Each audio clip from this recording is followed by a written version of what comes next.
Welcome, how are you?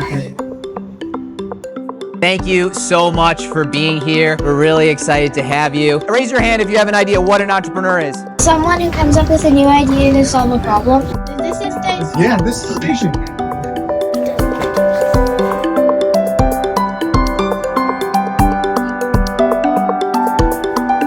So this is where we think about how can we make something better.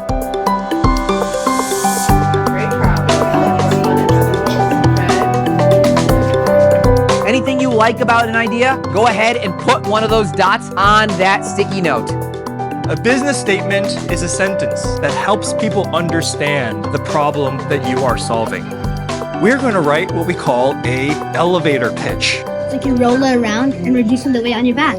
Amazing, I love As it. an example, I will pitch Astra, all right, to everyone here. Students and families are looking for a different educational experience. One that doesn't just prepare students for college, but prepares them for life. And there's no better way to be prepared for life than entrepreneurship.